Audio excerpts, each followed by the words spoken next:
first, we have two amazing people joining. I'm just going to say amazing all day. Do it. I've become Embrace very white the lady. Amazing. Amazing. It's because I had a pumpkin spice latte today, so I'm a little wired. It was a really big one.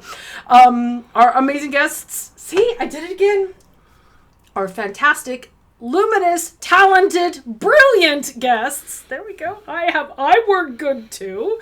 Are David Devereux and Sarah Grant, who, as we are not only collaborative partners in their creative work, but, you know, they're quite fond of each other and live together. Are you guys married? I have to ask if you're actually married. I've never gotten around to asking that.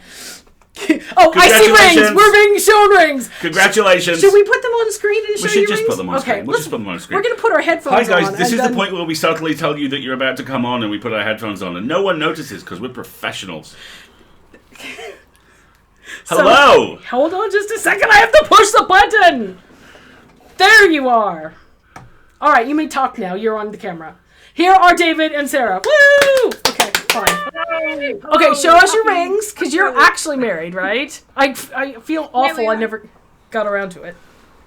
I went to show you my ring and realised I took it off before going in for a shower, so not wearing it. Fair enough. David has his on, though. Yes. Yeah, right. I never take mine off, I'm not allowed. Okay, I see. All right. You're the one. You had that brilliant opening question. Yeah, so my opening question is, how does it feel to have media surrounded? Because between the pair of you, you kind of do, don't you? Oh God, yeah, we do a lot of different things, but it's because we are bored and we procrastinate and we are not very fond of finishing the thing that we should be working on, so we're like, let's try something new. I have no idea what you're talking about. All of these words you're saying are gibberish. That is how you got into doing concept albums. That's how I got into doing spoken word poetry. This all came about from us not doing the thing we were meant to be doing. So yeah. Okay, so let's take a step back for folks who are not as familiar with your work as we are. David, we first met you, I think, at Pod UK. Yes, I was think that so. right? In the before time, in the long ago, when we had physical events and before we learned to fear them. And you were at that point, the tower had just come out, I think. I think so. Yeah.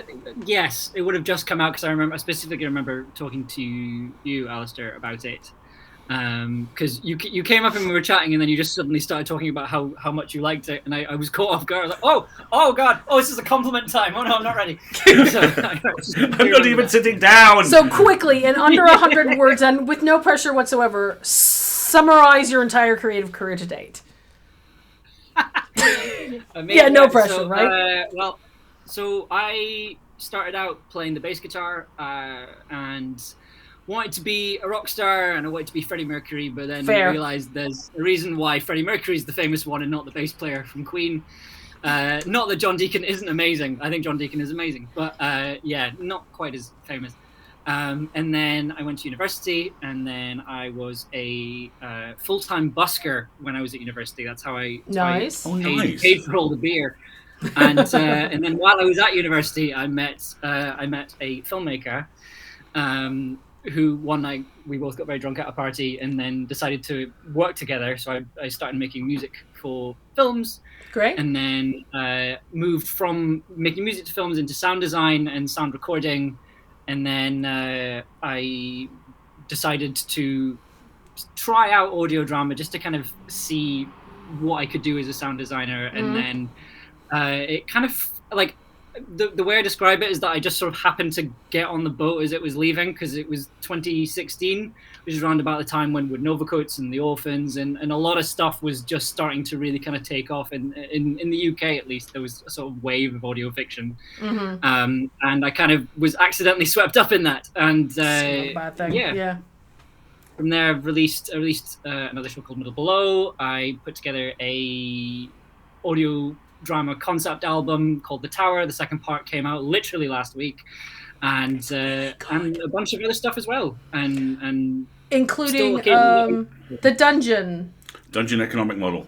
Dungeon Yes. Economic Dungeon Model, Economic which I yeah. freaking loved. Made me laugh so hard. It is the Thank only comedy series which is also a deep dive into the logistics of dungeon crawling, and also a salute to those fuck awful News on the March public information films, which this island still plays in a loop. Say again, Sarah? I just remember you pitching the idea to me, and I was like, uh-huh. You're like, So Cameron, who's the writer for the Dungeon Economic Model, his job is like an actual town planner. Yeah. So like he just brought all that experience from working in local government into this objectively really silly idea for a podcast and actually made it good. so he was already used to apocalyptic architecture and design. Okay. So Byzantine bureaucracy, that kind of thing. Yeah. So it channels a certain amount of rage. Good to know. Very good to know. No, the Dungeon We Economic love Model was a lot of fun. Cameron, he's a great, like, he's an incredible writer, and I think you'd had the idea, because this was kind of the first idea, you're like, I've got this idea, and I'm not too sure what to do with it, and then you had a chat with Cameron, and then Cameron just went, excuse me, and then just fucked off for a month, and came back like, I have returned. Audio drama, you say? Right? Well, 100%. I mean, you were talking about kind of like the first UK wave of audio drama, and I think that's a really good way to describe it, because you've got Wooden Overcoats, Oblivion, Amelia Project, kind of that whole oeuvre in the UK that all kind of came up at once. And then I think Lockdown specifically, more contemporaneously became, well, I'm a frustrated filmmaker and I cannot film, so I will audio drama. And now we're starting to see some of those projects coming out as well. So, okay, Sarah, your turn, because we've got where you dovetailed, where you met David. I know less about your career other than I follow all of your fitness stuff on Instagram because I find it really inspiring. Thank you. So yeah, I am predominantly a writer and director of film. That's where I've always wanted to kind of be, as much as I kind of go on these little side quests every now and again. So I went to uni to study film and English, and I got drunk one time and was at an open mic night gig and seen this guy playing bass, and I like fucking tore my way through the crowd being like, I call you a bass wizard, that is who you are, and then never saw him again for until the following year, until he just joined the drama society. Tell me you have a t-shirt that says bass wizard. I will make him one. He needs a bass wizard. Halloween is coming up. I expect to see bass wizard photos. Yes! The prophecy will be fulfilled. Excellent. But yeah, I started kind of at time at uni, as much as I was in the drama society doing lots of theatre work. I remember the kind of film club being quite a sausage fest, just full of these arrogant white dudes who just like talking about films and not making them. So I decided to kind of do more of my creative stuff outside of that environment, which meant calling on people that I knew from all kind of walks of life, and someone I knew could make fantastic music. So we ended up making some films together. And then I graduated and kind of went traveling and came back and was working as a waitress, and I won a competition which won me 10 grand worth of industry equipment to keep, and that's how I got my start. I'd still be working as a waitress without that start. Brilliant. So I've started doing a lot of self-shooting things and working with really kind of small budgets and things. And with this first film, I called you up, been like, "Ha! You thought because I graduated you were rid of me? You were wrong, sir." And yeah, I want these voicemail messages, you guys. I seriously want to hear it was actually unreal. I think you were living in either in Aberdeen or the Lake District. You're like David Gandalf. You just show up at the party and you're like, guess what we're doing? Yeah, that is more or less exactly what happened, I think. And that's what continues to happen. So yeah, I made a lot of short films. I had an art scholarship where I was able to not work for a year and just work on artistic projects, and I found spoken word poetry, which was just another thing to pour my time, which was also your fault, by the way. That was also my fault, yeah. I went to this incredible gig by a group called the Loud Poets that are based in Scotland, and it was my first time seeing it, and I thought it was going to be very, very ultra confessional and all kind of traumatic. What you expect when you kind of see a lot of especially American spoken word. The Moth and stuff, right? That kind of deep dive soul bearing narrative. Exactly. Let me eviscerate myself in front of you and act like you. And I was just not into that. But this was packed full of joy and comedy, and it was great. It was fun. It was like stand up in theater. I had a baby, and I loved it. And I was like, I need to be part of this. I'm going to come to lots of nights, and then I'm going to maybe start writing my own stuff, and then I'm going to try and speak to people and find my way in, and then eventually I'm going to do this. And you're like, you could. Or you could sign up for the slam next month and I'll do it with you. And we did. And that's how I got started. Nice. And I got to the finals. So it's competitive. I just want to say I didn't quite crash and burn as much as I was hoping I would. So was it a competitive environment then? Where it was. Interesting. Usually, the slam environment is 3 minutes, and it kind of goes from depends on if it's Glasgow or Edinburgh rules. There's different kind of rules, but basically you end up with a kind of final 3, and if you get to the final, then you have to perform 3 different poems sort of thing, and they're kind of judged on the quality of your writing, the quality of your performance, and how the audience react to it. So it's as much as how can you judge art like that? It's there's a kind of electricity to it sort of thing. It's if someone gives a great performance with something that you really enjoy, makes you laugh, and it's a really great environment. I love it. A much kinder environment than stand-up. And then kind of going forward, I actually kind of took a step back from film because I just wasn't enamored with the indie scene. It was really toxic and it wasn't for me. But then I decided to make a short film called Scare for the 40-Hour Film Challenge, which was specifically about someone who's had a pregnancy scare, and I made a comedy about all the things that run through your head when you're waiting for the stick to develop. And it did really, really well, and it kind of relit my love for making films, because I was I don't really need to be part of this scene if I've got something that I want to say. And so I've been and it's been great because it's been only I can say what I do, so I been smashing together my poetry influences and my film influences and my monologue influences to make things that are a bit different, and that's kind of where I'm at today. But we're not happy with this one. You've done a much better job of, I think, going, well, I like this and I like this and I like this, and consistently blending them together in such a way that you have less of what I would call a scattered portfolio career, like us, where it's well, I'm just gonna try that, well, I guess I do that now, and I'm gonna try that, well, I guess I do that now. Those 3 things don't have anything to do with each other, but I'm going to do them all because I'm incapable of putting any of them down. Hey, we have been conditioned to turn our hobbies into hustles. Yeah, I know. yes, we have. Absolutely.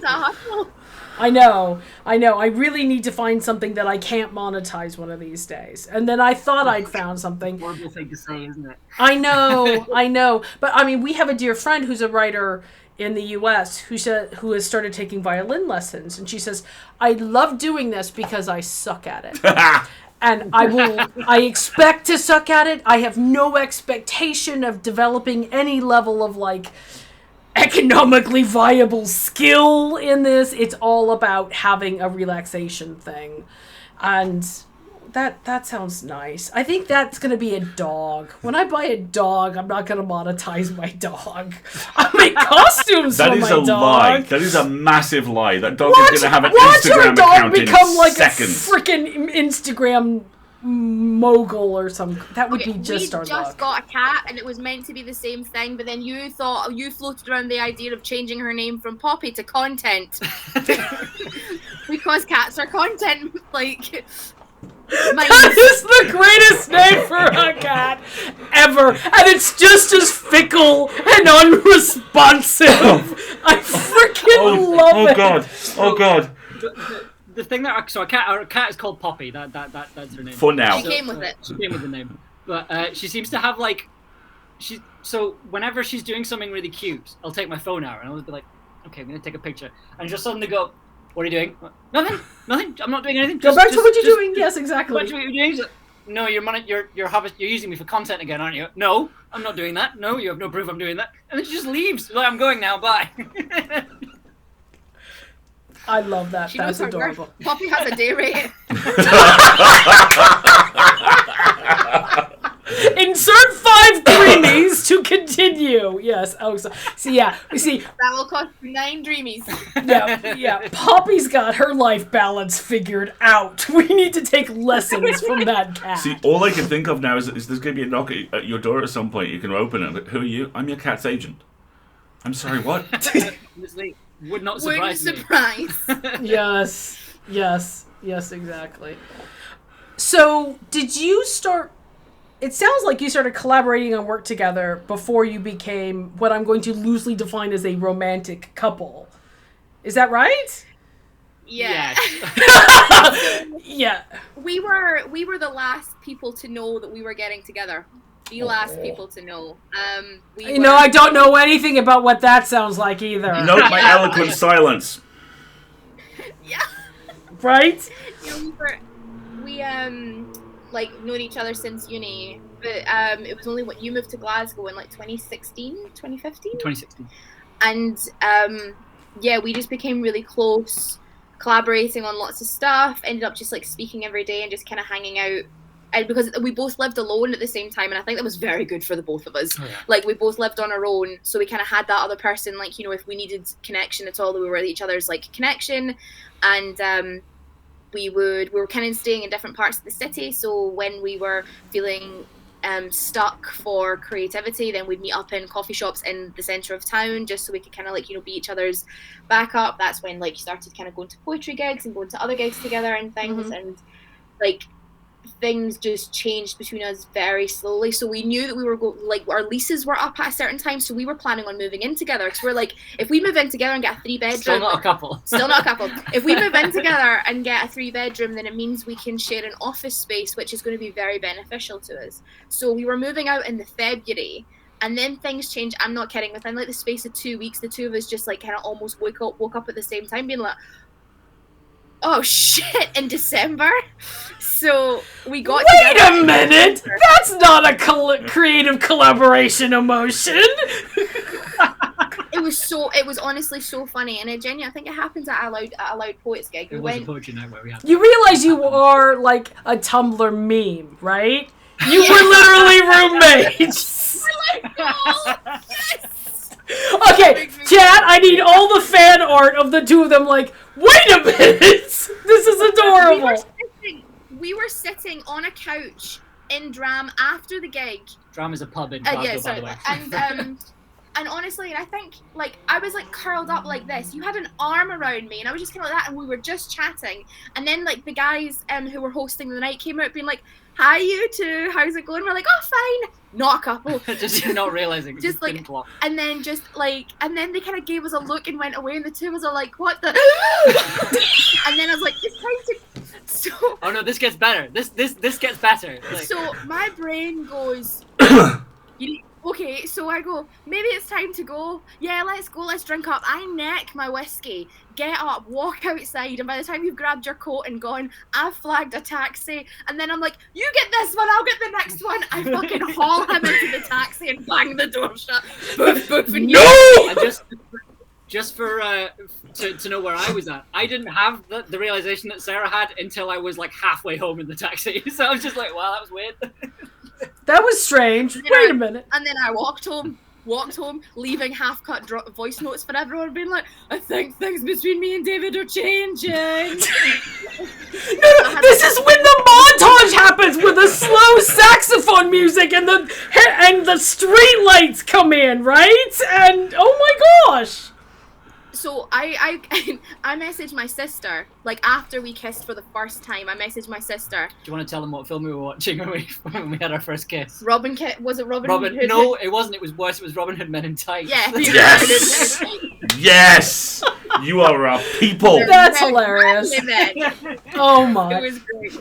So yeah, we had our first kiss, and then being okay, this is clearly something, I gotta go, we'll come back and we'll actually have a conversation about it. Yeah. So I messaged my sister, and she messaged me back just being do you want to come over? And I was yes, I'm on my way over. She goes, can you bring me McDonald's?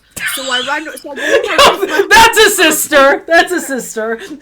Yeah, and I go in, and then I realise that she's come in from a night out, and I'm just did you get my message? And she goes, I saw your message, but I never read it. What's up? And I'm so then I was so if this happened, she's oh my god. Yeah. My sister was the only one apparently who didn't realise that things were changing between us. But when I told everyone else, everyone's like, "Yeah, okay, obviously." My mum said, "Finally." Thanks, Mom. Thanks for that. I'm just feeling this fierce moment of dude solidarity with David, sitting in the back of that taxi, beautiful minding the equations together, going. That's exactly what I think. I think when you described it, you went, "Huh." That was the moment. I was very drunk. I feel like I should clarify. You were not this. very drunk. I did not have that excuse. Make you very drunk. Boys. Yeah, that was fun. Yeah. Because we were just like, we're moving in together in like 2 months. And now it's now we'll have 2 extra bedrooms instead of 1. Well, let me tell you. So we had a conversation in the first couple of weeks we were together, and I was like, right, we need to look for flats now. And we were sort of like, right, do we get a 3-bedroom or a 2-bedroom? Because either way, we're going to have an office. Yeah. And we sat down and had this conversation. Well, this is still really new. We don't want to like push things too quickly. We should have our own space. So let's get a 3-bedroom. Smart. So you had quite a busy job at that point, so I had to do the flat viewings. So I was commuting to another city, so I was away, and I was away like the entirety of business hours, so before 9, after 6 sort of thing. So like I was never about. Yeah. And I did have a job. I was working in the evening. I was working in a bar, So I went and found this flat, and I kind of went, right, okay, amazing. Had them taken off the market, put the deposit down, and then I come home, and then we have another conversation. And this conversation is no, we're doing this. This is us. Like if we're doing this, we're going. We're done. Both feet first. This is long term. So we should probably get a 2-bed. I'm like, of course. So. To be fair though, like just at the time, like we kind of got our place for a little bit of a steal, like in terms of like what is unlike London, like there isn't that much of a difference at all between a 2-bedroom and a 3-bedroom up here. So it wasn't like it wasn't like we were like, right, we've made a massive mistake. We're like, okay, more place to put our crap. Yes. Yay! Always a useful thing. So how did like the creative side of things change? Did it at all once kind of that threshold was crossed, or was just so now instead of taking a break to just have a cup of tea, I could take a break to have a cup of tea and a kiss and then go back to work? And you wanna go? I don't think it changed so much because we kind of got together and then moved in together, so the routine was already changing. So it was kind of like we were always going to be establishing new work practices. So like we just kind of did it with like, as a couple, so it was fine. Yeah, I think probably the biggest change came from moving in together rather than becoming a couple. Yeah. Like we're both quite bad at kind of heads down, do the work, don't really do anything until the work is finished. I think honestly moving in together was the best thing for us, because when we lived alone we were very bad at just like staying up like really late nights and doing kind of all-nighters and things, and just because you didn't really have anyone else. But not so much because of like disturbing the other, but more that we would look after each other, like remind each other, remember, take a break, and you've worked enough today, like put that down and just chill out for a little bit sort of thing. So it's just it was more we formed healthy habits by looking out for each other and making sure that it wasn't like burning out, which I think was just really good for our creative process as well. Oh shit, yeah.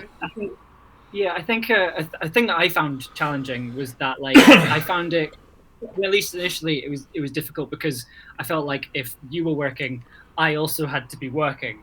And this was especially true during lockdown because you were suddenly working from home. Yeah, the last couple of years have really changed a lot of that, haven't they? I mean, I didn't mean to interrupt. You go ahead and finish your thought. All right, sorry, but so when lockdown started, you had like a morning meeting at like 9 o'clock every day. And then only reason I got out of bed though, so I was kind of happy for it. And then you were just solidly. Whereas I was put on furlough from my part-time job, and I was editing the Dungeon Economic Model. So I'd wake up, go right, I'm going to edit this episode today. So I had structure for like maybe 2 months. But what would happen was I would get up, I'd sit down at my computer a little bit after you, and then I'd start editing, and then it would get to maybe like 11 o'clock, and then I'd go, I'm done. that's me done. Technically, that's me done the things I was going to do today.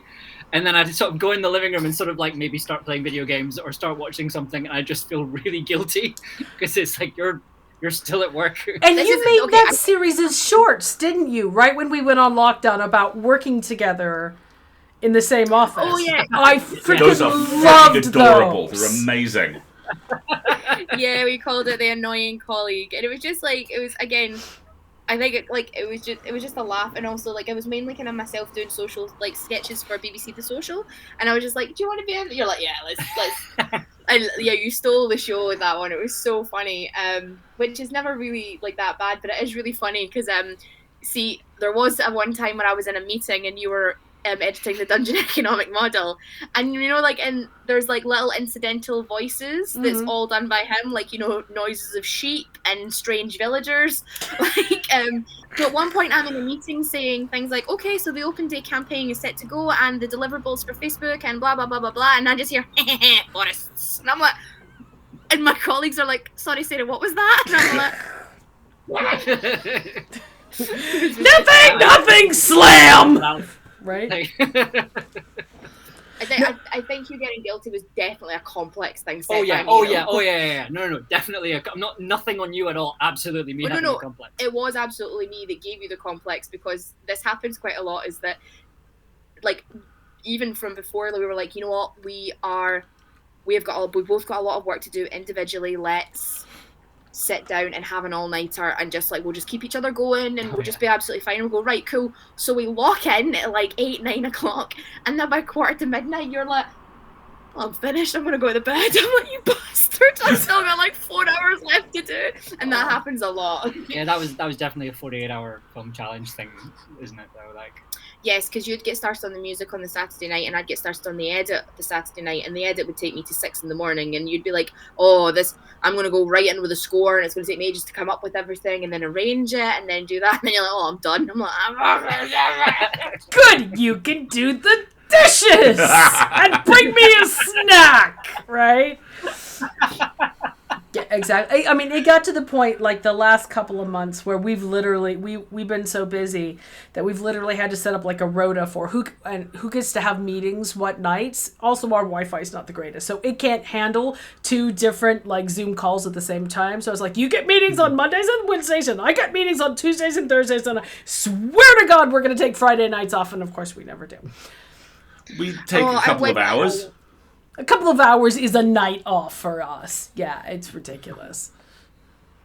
Sometimes 3. yeah, like I'd be really. I think that was one thing that I'd love, is that if we could be like, you know, this is a night that we're going to end up taking together. But because I'm freelance and you work like shift work, it's just like it's that kind of thing. Being like, oh well, maybe not just next week, but this week, but we'll definitely do one next week. Oh, bloody workaholics! I know, and I think it's worse somehow when the person you live with and you share your life with is also somebody you create things with, because it kind of intensifies whatever the emotion is. If it's something negative that you're both trying to work through, it can be helpful to have, you know, that other person there to check in with you, to make you take breaks, that kind of thing.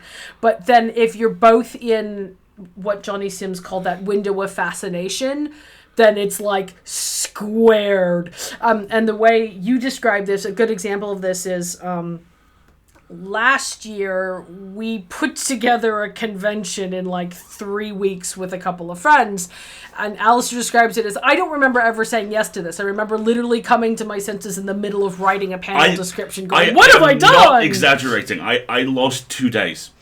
I lost a Monday and a Tuesday, and suddenly it was Wednesday evening. I was like, so in this panel we're gonna. I was, the fuck are we? Yeah, because you can just get into that like log jam shoot of, oh, where we're gonna go do this thing, and then it's been 36 hours and you haven't moved and you're dehydrated and hunched over and you're like, okay, I can take a break now, you know, because you get into that group and it becomes like this feedback loop of, well, I'm doing the thing and you're doing the thing and we're doing the thing and yay, and then you're like, why am I hurt? We actually have this really weird thing where one of us will get deeply pissed off about something for about 15 minutes. And then it will lift because the other one has taken it on. Yeah, like we'll take turns being excited or pissed off about something. It's like, it's my turn to be pissed off about it. And then he's like, oh no, but these are the reasons why. And he's like, and then he gets pissed off about it. And I'm like, oh, but remember when you said this? And that was logical. And it's like, you take the angry ball and pass it back and forth. It's really weird. I totally get that. I think that we feed off each other's. Yeah. You did Nano in 2 weeks, Olya? That sounds ridiculous. I think like we are kind of getting better. Was it you that I think it was you that told me about the concept of having like a rubber duck that computer code, like some people who do coding like have a rubber duck on their desk, so they talk to it, they talk out their code sort of thing. So it's a case of if I'm talking to you about something, it's like, do you want a sounding board or a rubber duck? Do you want me to pitch in with this and feel the energy, or do you just want me to listen so you can talk out loud?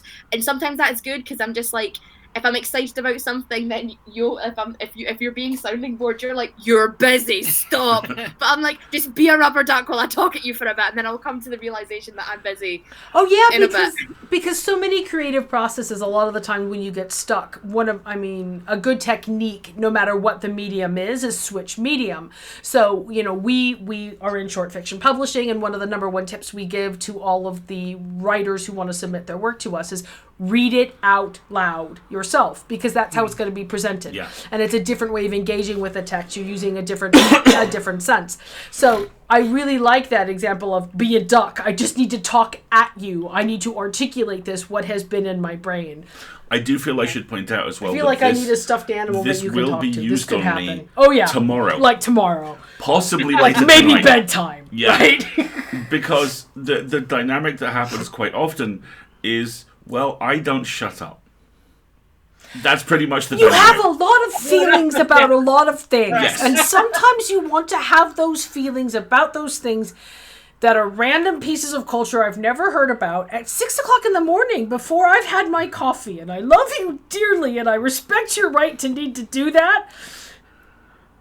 But I also don't want to Phil Hartman you, so we need to find a technique. I will absolutely let you both know when the first rubber duck hits, and if it does not hit inside the next 24 hours, I will be amazed. Yes, exactly. You have helped tremendously, and also I'm kind of horrified. But it can be useful because, having a close relationship with someone gives you that opportunity. And the other thing I'm really curious about is if you've found your work together has impacted each other's styles.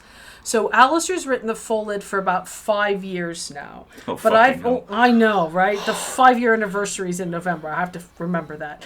But I've only edited it for the last 2. And I've found that over the process of the last 2 years, my editing and imitation of his voice has gotten much, much better. Okay. I'm going to give you an example right now.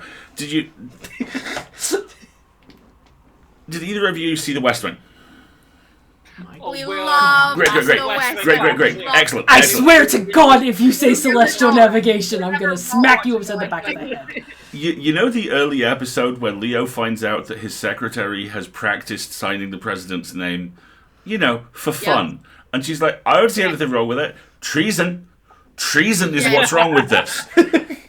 She has written sentences which are more me than me. But that's my point. My point is when you work closely with somebody, I don't think you can help but there being a blending of style. And, we talk about artistic collaborations all the time. Like, it is Rodgers and Hammersteins. They are a duo. We talk about the Wachowski sisters. They are a combo. It is a creative gestalt team, whatever you want to describe it, where it would be almost impossible to pick apart the line between how their work could be individual. I mean, obviously in every collaboration there are different strengths that everybody brings, and they may be slightly stronger in writing or stronger in editing. But I was curious if you could talk a little bit about if you found that in your own work. For example, David would phrase this description this way, or, well, if Sarah was doing this, she'd do it like this, and so I'm going to lean on that, or something. I think I know I've my writing has definitely been influenced by the way you write, because I think you write really well, and the way you write poetry is frankly infuriating. There have been so many nights where we've just been like been in bed, you've just been doodling in your notebook, and then you've just gone, I've just come up with something. Can I just read it? It's very rough. It's just very rough around. Just can I read it to you? And I'll go, yeah, sure, absolutely. And she'll just fire off this amazing poem that goes into many different areas and is incredible. And there's me just got like, that's amazing. Like, that's great. Fuck you, right? That's exactly what it is. That's really good, honey. You son of right? In my own defense, though, all I ever wanted to be when I was a kid was an author. But I'm dyslexic, and I find prose so difficult. Just it doesn't make sense, and even. Like, the only way it makes sense to me is if I read it out loud, and even then I struggle so hard. So it's been, like, poetry's been this way where, like, it just takes the pressure off it, because I'm like, it doesn't fucking have to make sense. It doesn't have to link together. There doesn't have to be this thematic through line and this long sentence or this pre-designed shape that you have to fall into and all of that. Yeah. It just kind of falls out almost like, I kind of think of poetry as, like, the kind of, like the rough version of prose. Like, if you just have the key words and thoughts and stuff in your head that then you can turn into a beautiful sentence. I can't do that, so I just go bleh on the page, and I'm like, poems. Bleh! Poetry! I just want to say "in it" afterwards. Like, I feel like that's the punctuation we need there, right? I want to pick up on something there really quick, because that resonated with something I do. I'm going to go out on a limb here and say that I'm not the only person on this call that at times struggles with self-confidence with their work. Good. You're creative people. Imposter syndrome comes with the package. It's like the ugly bubble wrap you can't get rid of on the inside of the box. And one of the things which I've very slowly come to realize across the last year or so is the thing which I find instinctive, which I find like breathing, which is non-fiction. Other people have looked at it and gone, how the fuck did you do that? And it's like the award ceremony on Sunday where you just stood up and were eloquent and shit. And we're all like, what? Did I mention I don't shut up terribly often? Well, they gave you a live microphone, too. I mean, like, right, God help us all. But I, more and more, in my kind of meta thoughts about pastoral care in creative fields, I think that's the thing where we all kick our own asses, which is we don't look at this stuff which we do, which is amazing, and which from other people's perspective is magic. Backflip rocket science magic. We just go, yeah, it's just the thing I do. I mean, I look at the work you two do, and I'm like, fuck! Right? Oh my god! Right? I look at what she does with words in legal word good sensing, and I'm in awe. And I look at the stuff I do, and I'm just like, here's a film, it's good. It's about this. Clap. Right? You know, it's that myopic vision of our own creativity where when you're in a partnership, I think you're confronted with it more.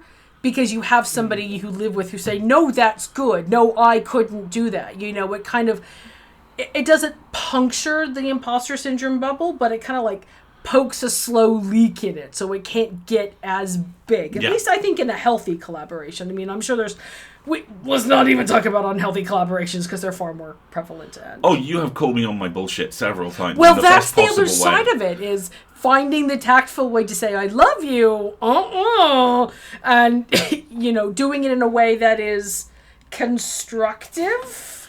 Allow me to provide an example. Oh, God. There have been times in wearing one of our other hats where we have had to put together official documents, basically after action reports for events. I have to interrupt you for a second because JJ in the chat has said the problem with being a spoken word person is that you're making sand castles out of sound waves. God, that's a beautiful turn of phrase. Sand castles out of sound waves is a beautiful turn of phrase. That's really, really good. That's Thank you so much JJ. for that, JJ. I'm sorry to interrupt your story, it's all good. I didn't want that to scroll. But yeah, we've had to produce these after action reports for events, and Marguerite's done this amazing job of corralling all the various things and arranging them. And I have fucking walked out onto the stage of the empty page and gone, we begin in Genoa in 1672. If we're lucky. Storms are gathering. No, a lot of times there is what I call the angry zero draft. Okay, just get it out. You process emotion through the written word. There's a blank page and electrons are free. Roll with it. And then I'm like, okay, I'm going to roll up my sleeves and go mining for the tidbits in here that are actually allowed to make it. I mean, I think we've done it once where we're like, you motherfucker, shut up for another. We were very upset to discover, like the translation between the two of them. That's incredible. By the way, I've got like motivational quotes and things like on my wall. I've got like The Ridiculous Optimism by Jim Henson. The blank page and electrons are free is going up there. That is stunning. Yeah, no. For him, it's like, there have been so many times where he's like, I'm really upset about a thing and I've talked about it and I even mentioned it to my therapist and I don't know what to do. And I'm like, right. Just make the fingers go on the keys. And then he'll like, and then 45 minutes later, I'll pop in with a cup of tea. I'm like, how are you? And he's like, I feel better. That tone of voice as well. And it is that tone of voice. It's like one part relief and one part hand in the cookie jar. Like, how dare I make you use your coping mechanisms? I resent you, but I also love frankly. You. Yes, exactly. Again. I hate how you were right. Yeah. How dare you assist me and be nurturing? Thank you and also fuck you. Yeah. I think that the best example of it was every now and again I have incredibly bad professional days, and they're now coming like 6-7 years apart. But there was one in 2013 where I didn't get a job I was told I was going to get.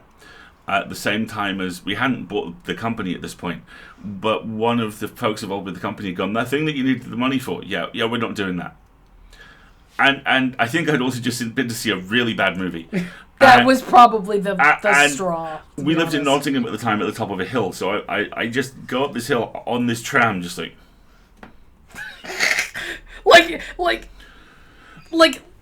like a Pixar movie caricature of man at bad day, Come home. This is one of the 3 times in her life Marguerite has been ill.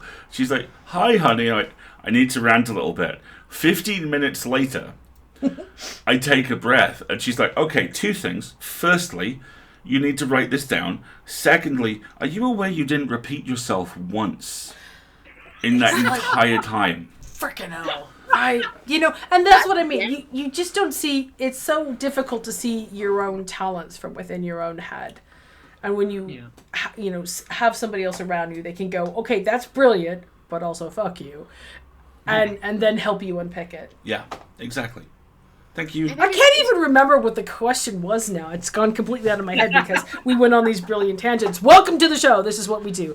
We go on brilliant tangents. Write that down. That's a good one. But I had what you were kind of saying before about our work kind of taking on each other's flavors and things. Funnily enough, I actually think since we kind of moved in together, our work has grown further apart. But it's because, like you said, we know each other's coping mechanisms and we can kind of help each other through those good times and bad times and be the rubber duck and be the sounding boards, which means I think we've very much been able to grow in our practice. Whereas I think when we moved in, I was very much like I'm a short filmmaker, whereas now I'm comfortable wearing multiple hats and then also all at the same time and being like, you know what, my films are poetry films and narrative, whereas you're like, I'm a musician and an audio drama writer and a voice actor and a sound producer, and I'm happy to kind of funnel all those things together. And I don't know anything about kind of sound, and I'm tone deaf. I have no musical talent at all. He took it all in your sleep. That's what I think it's because we support each other in other ways. Our work has been allowed to grow further apart, whereas before we were living separately and we were kind of looking for collaborations. I think we were kind of looking for ways to have more of a kind of push and pull and a give and take sort of thing, and to work together in a way to have that connectivity. But I think a testament to our creative partnership is the fact that our work is actually growing further apart, because there's still, for every kind of film and stuff like that, I have the musical support, and for as much as I can't give any kind of support in audio, I can always listen, and I usually do the artwork for the project. You do the artwork. I do the artwork for the project, so there's still ways to be involved, sort of thing, and kind of do it. And I think there's an element I think if the project ever needed it, then we'd be able to have way more support from each other than we'd need to, but we've kind of not needed to.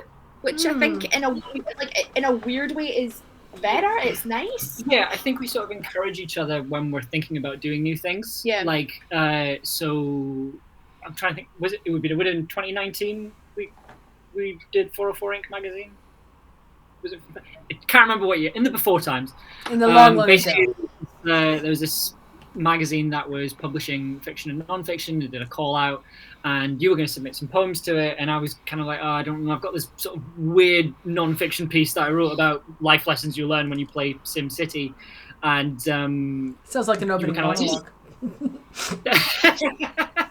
But yeah, no, you very much went, no, you should submit that. That's writing. That's good. That's interesting. And both your poem and that piece got in, and I don't think I would have pushed myself to send that in, unless you'd kind of be like, no, go for it. I feel like it's like living with a hype person at all times. You've got somebody to be like, no, you go, you do the thing. You take turns being Chuck D and Flava Fay for each other, right? Yeah, exactly.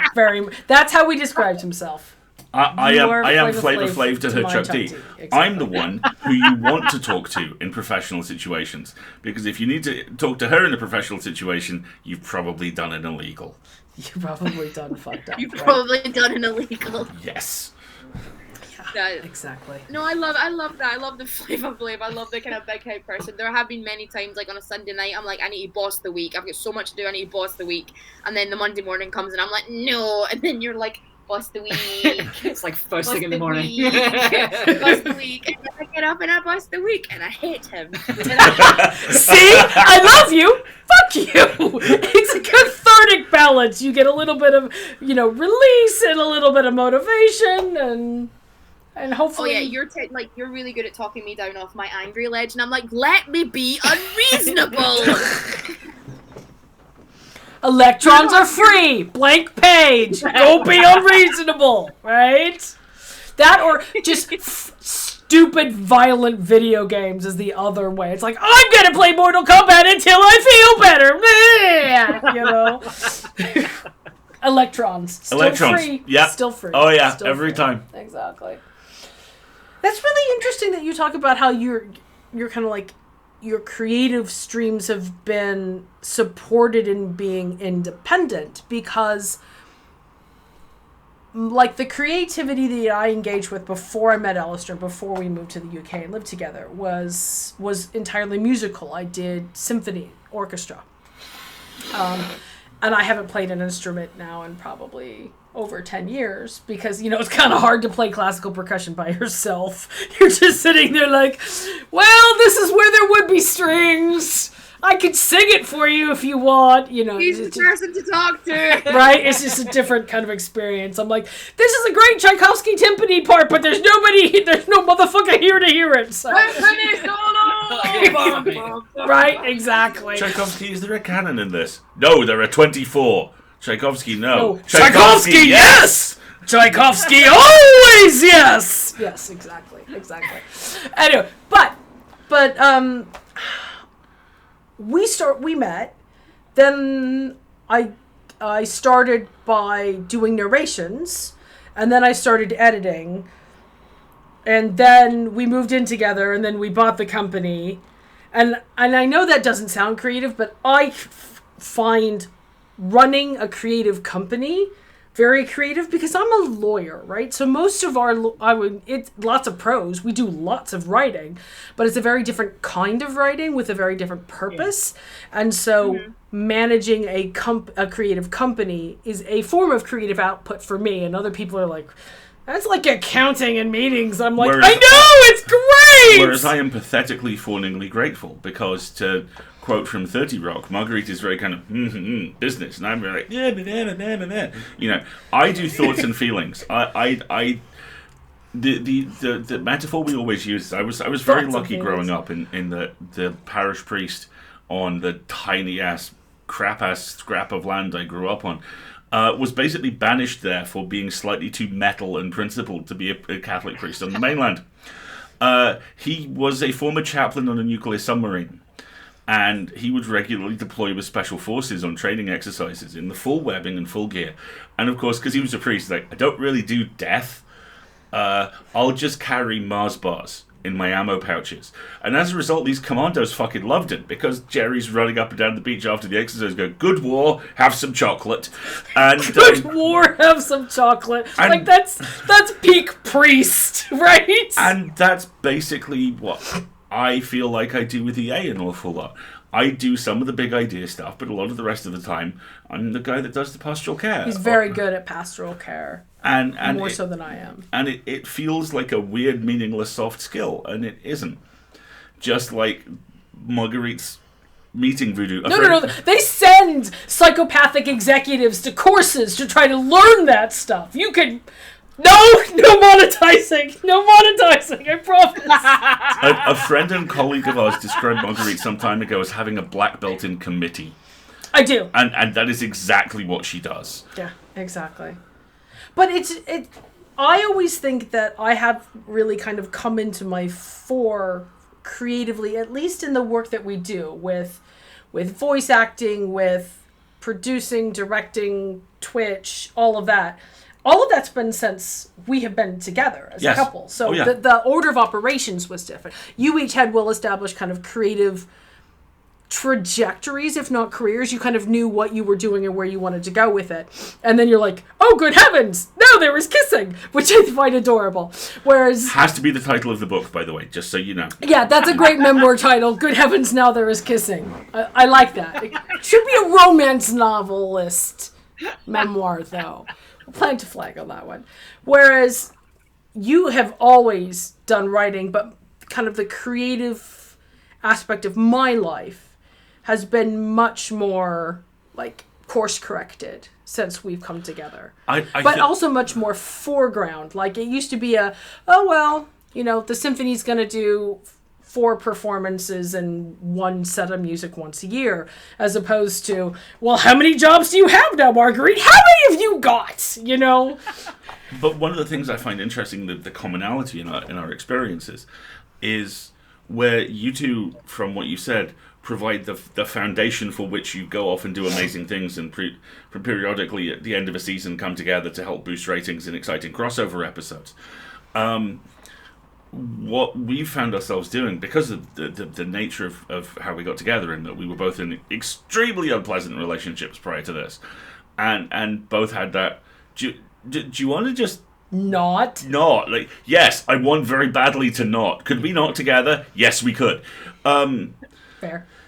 And that almost led to a period of convalescence, where after several years of everything being awful and being made to feel like dirt, suddenly I was like, I word good. I literally have a voice, and that voice is literally helping people. And in particular, across the last 2 or 3 years, the thing which I felt very viscerally is how, from my perspective, that's become me growing into my own skin. And not just getting used to the fact that I am not a small gentleman, but actually growing into the space I take up and the path I cut through the world. Creatively. And I think with you, it's the idea of foregrounding the idea that your creative practice is what other people would view as administrative, but you see art but and I find grace within creativity that. in it. Yeah, I think of it as like you are on point with creative work. You like the macro. You like big concepts and thoughts and feelings and emotions and bridges and buttresses and all that stuff. I like the filigree. I like that is the boundary. What can I do within the boundary? Yeah, so I'm way into like Art Deco or Mosaic, whereas you're all Andy Warhol all over the place. Perfect example. Have you seen So I Married an Axe Murderer? I have not. A long time ago. Right. There is this whole section in that. I'm watching you. I'm not doing the accent because they'll hurt me and I will deserve it.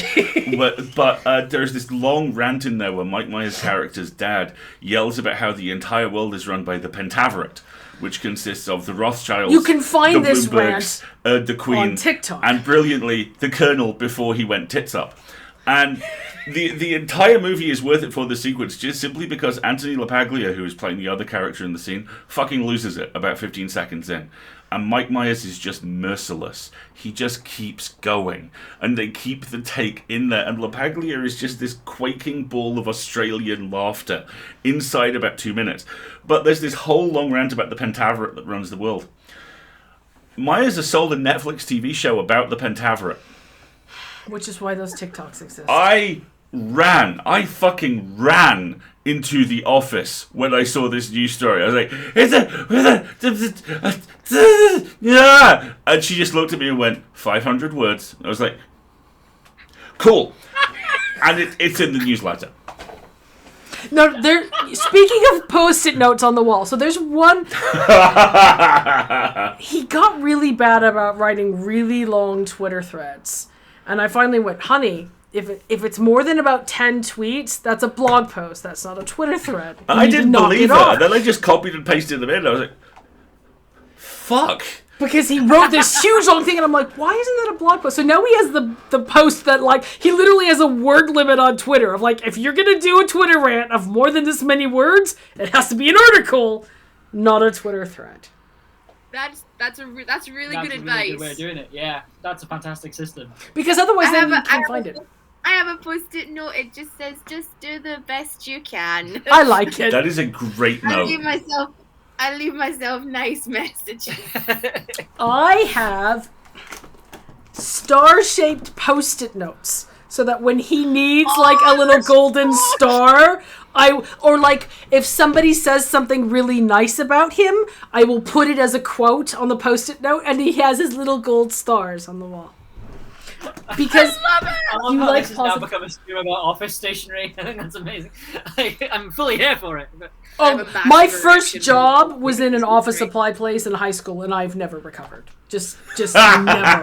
My second job was in a fabric store, and my storage never recovered. You see, I would mock you for that, but then I remember my first job was in a comic shop, and I don't want to look at certain walls in this house. Yeah, let's not open that can of worms. Yeah. I love you. I love you too. We should let them ask us questions too. We should. Do you have any questions for us? Because we'll just keep on in this vein forever. This is a lovely conversation. It really is. I guess sort of like, so how much, so I mean in our case I feel like we kind of grew up creatively together, and I feel as a result our kind of foundation is the same. Like I feel like we kind of got our values kind of grew at the same time, and they're quite similar. So just a small interject. What you kind of said resonated a lot about you guys being in bad relationships beforehand, because I feel that we were living alone both in Glasgow, and it was both after we both kind of like, not even relationships, just situationships, just got rid of some toxic people in our lives. Yeah. And I think our self-worth came from at the same time looking at each other and then being that voice of like building up the other person. So it's an element of like, I know what I deserve because I know what this person deserves. That's exactly. And if I say that they deserve that much and they deserve the world, then so do I. So it was like, I think that's where I kind of like... Yeah. I think that self-esteem element of that for me definitely came second, but that's because I was raised Catholic. I think that's kind of recovering Catholic. Exactly. But no, the point about having met someone who's in a similar position in their life and being there with the goal first of being a friend and a sounding board, and to help externalize was this bullshit? Oh yeah, that was bullshit kind of conversation can really help a lot. It's interesting that you mentioned kind of like common values, and that we grew up 6,000 miles apart. I mean, so we didn't have any of those kind of very... I think if we had a common cultural touchstone, it was I'm not going to call it obsession, but I will call it deep and abiding love for American cinema. Oh no, it's an obsession. It's totally legit. Totally legit. That's a very proportionate piece of language. That being said... Perfectly cromulent. About, the whole different values thing. The thing which I'm acutely aware of is I am about 15,000% less British than I was a decade ago. Thank God for that. In every conceivable way. My accent is a little bit transatlantic now. I fucking love my accent. I love that I have spoken word chaff. That if you don't know me, people go, Australia? Ireland? What? But whereas every time I go home, my family's like, "Oh, we can really hear your British accent." I'm like, "No, like, oh my god, dude, Sure. like, totally not for sure, no." That's really interesting because so I was born in England, so it's interesting you bring up accents. But like, I remember we had we had Beth Crane and Headley Knight staying with us from Space Junk. At one point, I mentioned we were chatting away, and then I kind of said, "Oh, I don't have a Scottish accent," to which they went, "I'm sorry, what?" And I kind of went, "Well, I don't," and then they went, "No, you definitely have a Scottish accent." And I'm like, "No, he doesn't." Yeah. I basically said, "Sarah, do you have a Scottish accent?" And she started laughing, like bless. Like to kind of go a little bit deeper than accents, though. So I think before I moved to Glasgow, and I just kind of equate, like I just. Mick says no, you don't have an accent either. Because I can't imagine have one without the other. Yeah. So I can't imagine us being friends and having a relationship together without Glasgow being there, and then I can't imagine living in Glasgow without also you living in it as well. I am Glasgow. It's in my brain essentially. I am Glasgow. Yeah. Like right. before I lived in Glasgow and before in a relationship together, I didn't really feel comfortable calling myself Scottish, despite the fact that like I moved here when I was 3 and I don't really have any kind of connection to England, other than a slight Radio 4 twang, I guess. But I think being friends with you and being in a relationship, I definitely feel more Scottish and a lot less English, which I'm very okay with. But I feel like from living in Glasgow and from being in a relationship with you, I feel like I've become more Scottish, or at least felt more comfortable calling myself Scottish. I was going to say you've come more. It sounds more like you've like been comfortable with claiming that portion of your identity, whereas before it might not have been something that you would bring to the fore.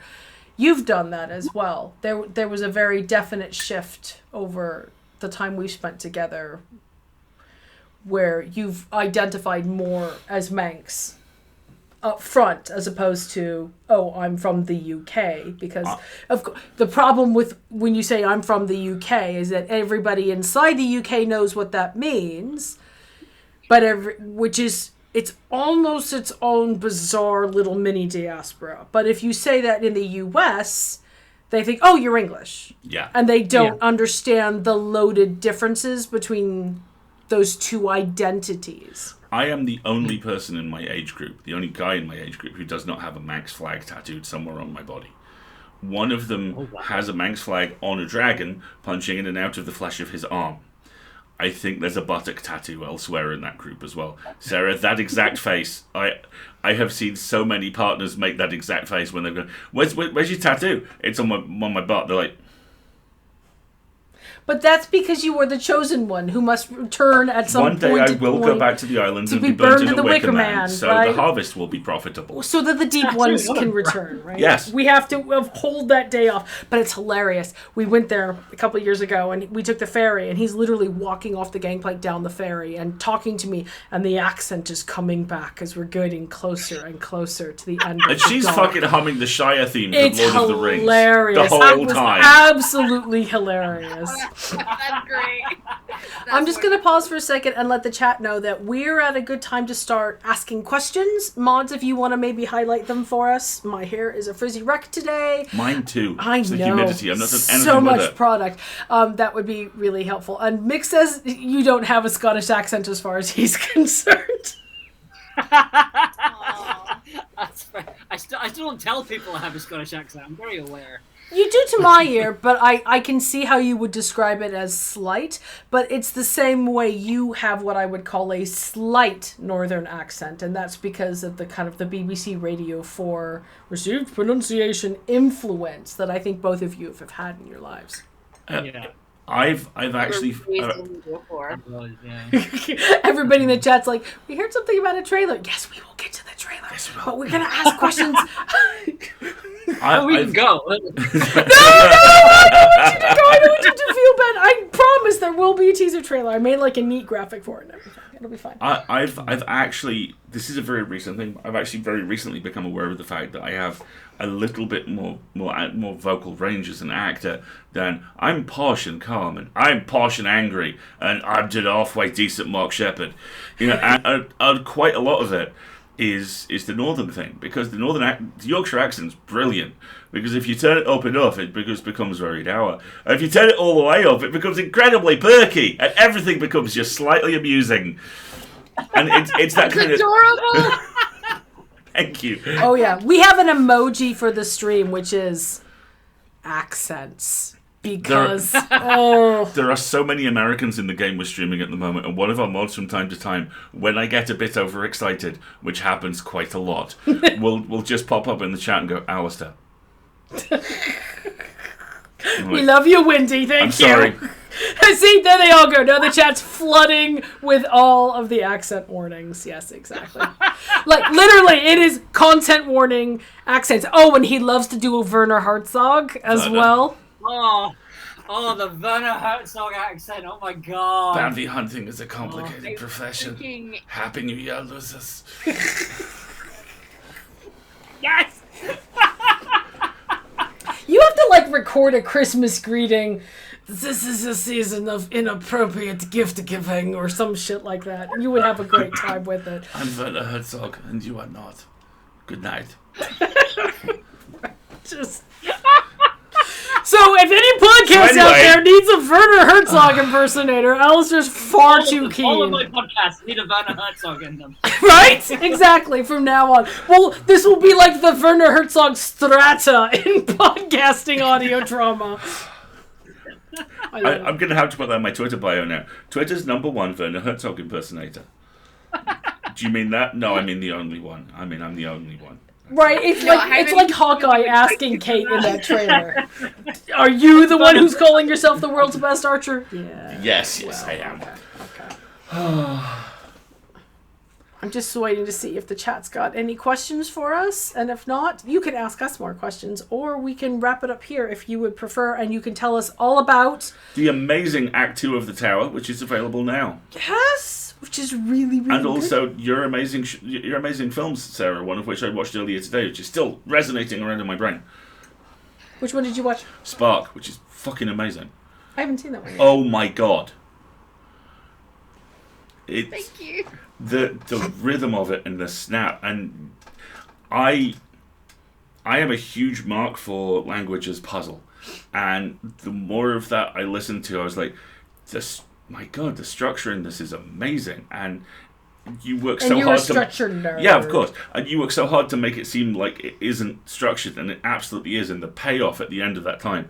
And also, I can only assume that you left stage and immediately went, I am now very tired, and will sleep for several hours, possibly days, because holy fucking shit. Seriously, that's an amazing performance. We do have a question for you, Sarah, which is there a particular poem or video you would recommend for folks who have not engaged with your work before? Do you have like a place you would recommend they start? Yeah, absolutely. So Spark, which is my first full-length theatre show, so it's an hour-long show where it features a lot of my poetry, and it tells a longer story about my upbringing as like a kind of woman in Scotland, but also it tells the story of Jenny Horn, who was the last woman in the British Isles to be executed for the crime of witchcraft, and it happened in Scotland. And by the way, Scotland burned 5 times more women than anywhere else in Europe for witchcraft. So that's just interesting to know. Anyway, so Spark, the full show is available. The full show is available online.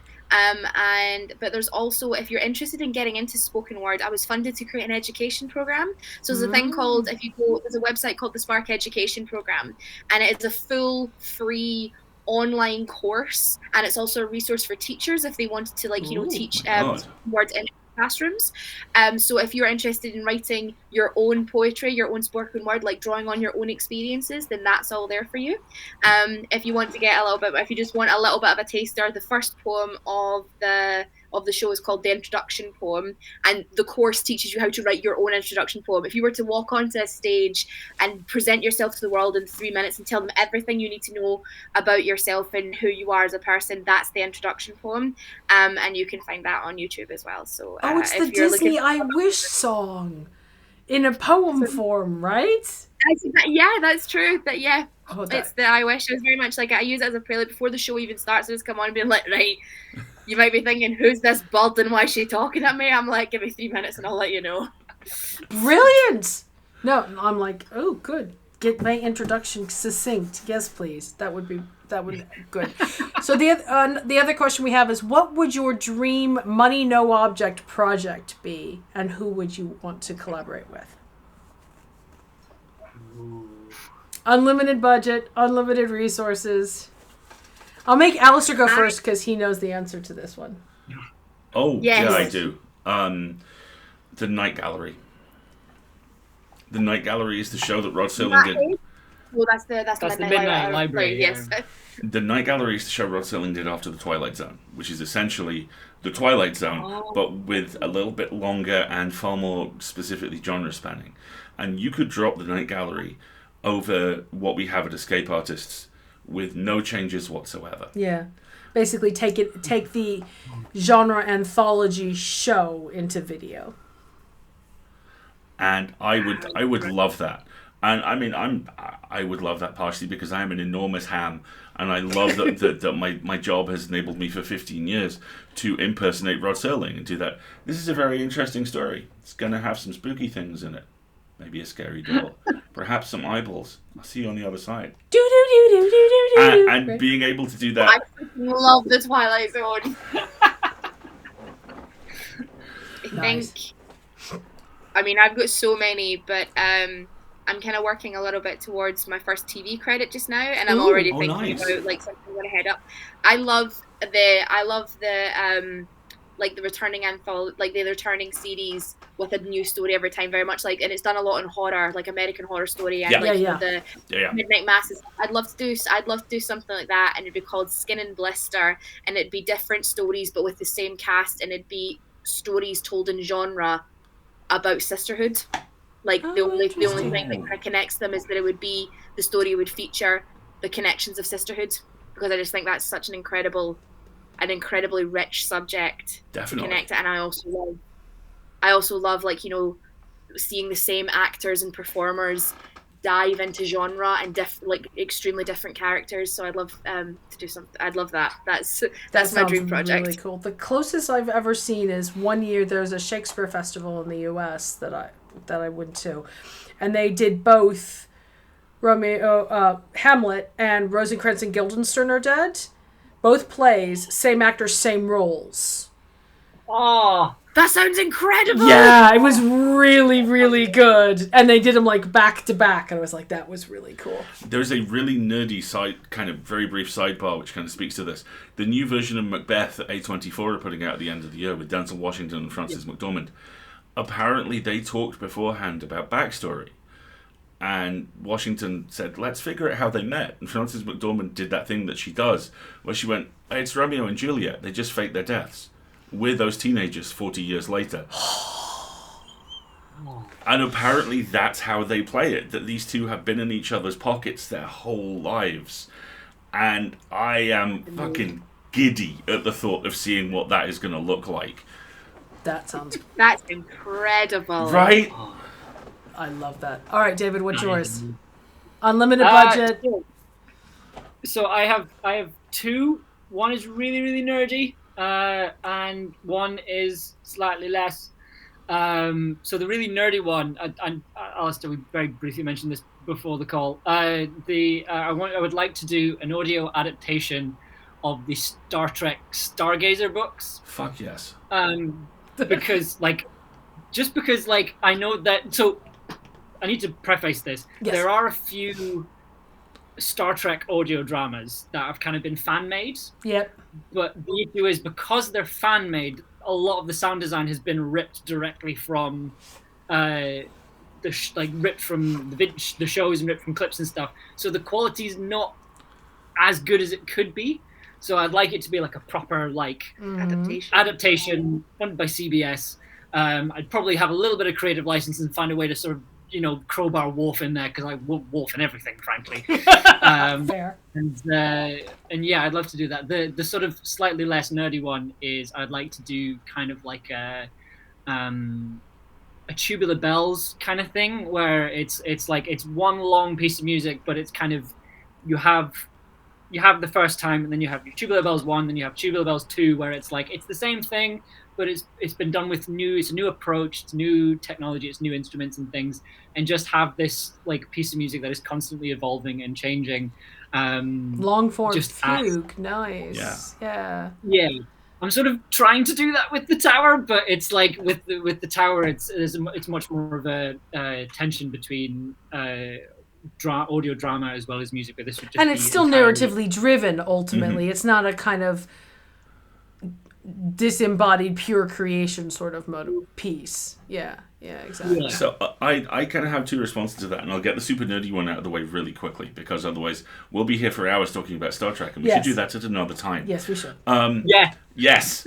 I love that very much, and I've actually written Star Trek audio drama. I don't think it was ever produced, but I did a script for a sequel show set, I think 300 years after the Next Gen timeline, with the Federation trying to put itself back together. It actually riffed on a lot of the stuff that Discovery ended up exploring really well.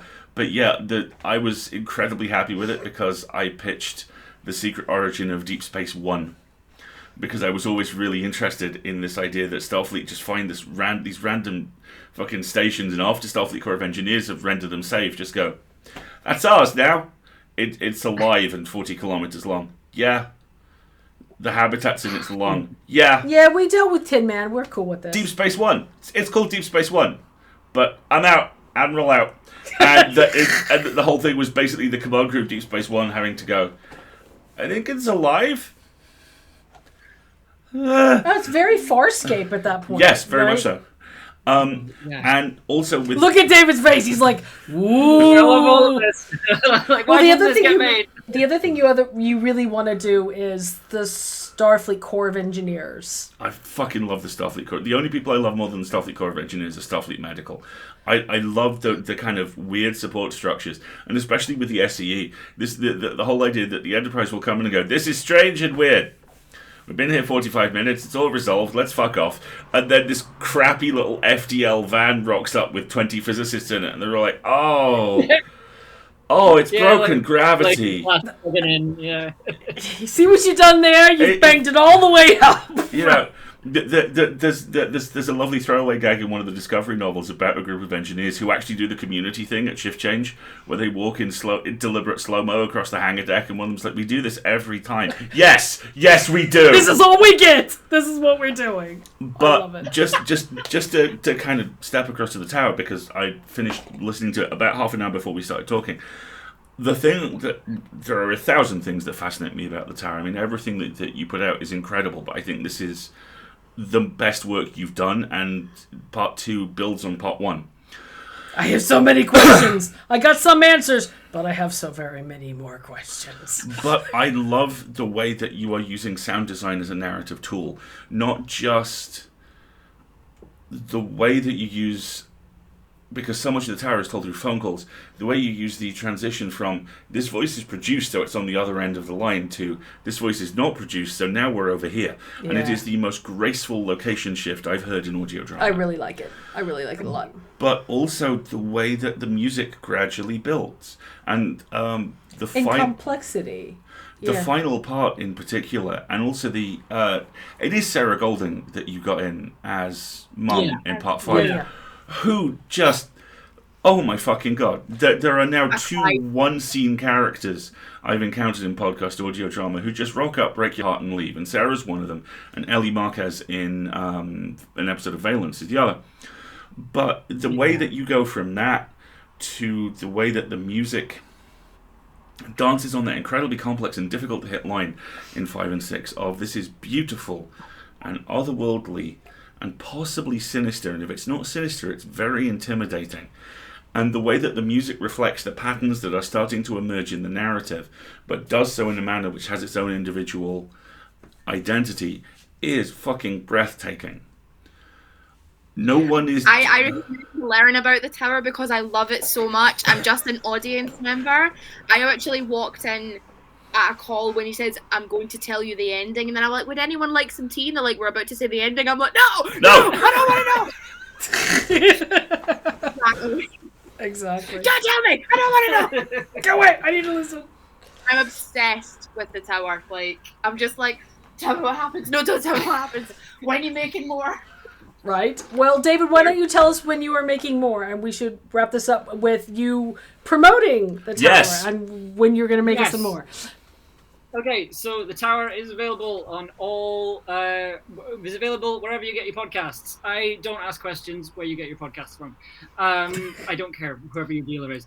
So we've done the outline for part 3. The outline for part 3 is done. The hope is that I can get part 3 written this winter, because I always write in winter because it's dark all the time and I get sad, and that's when I write best, apparently. That's how Sweden works, so you're in good company. Yeah. Okay. But the hope is to get it written over the end of the year, and then try and not have 2 years before the next bit comes out. So I know what happens in part 3.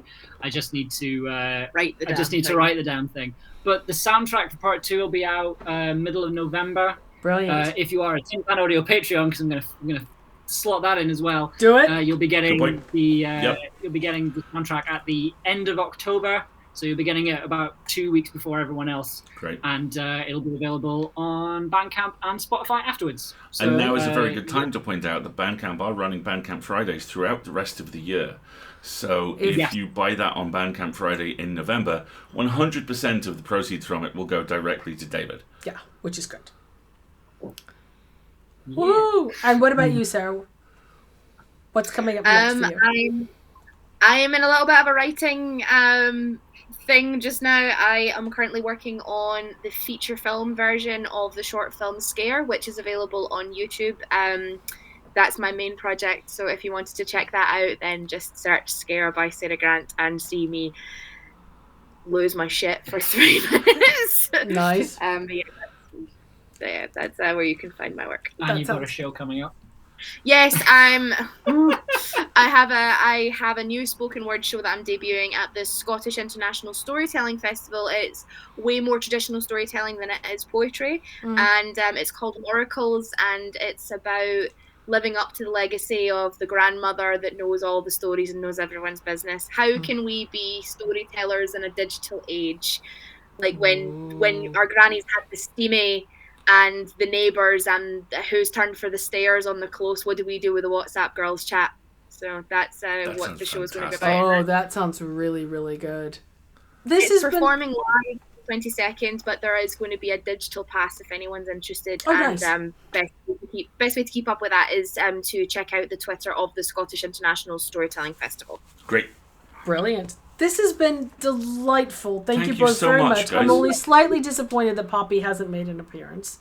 But, maybe we just couldn't afford her day, right? That's Pissed off me, chucked her out the chair. Oh, okay. Well, we'll have to get a demand. We'll have to negotiate with Poppy's agent for a return.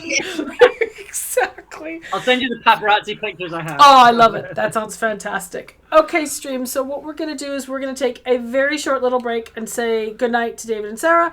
And then when we come back, we have the St. Kilda trailer. So get up, take a stretch, get a snack or a drink. If you need to check in on pets, if you haven't taken a medication you need to take a day, take care of that. And we'll see you back here in just a couple minutes. Okay. Bye.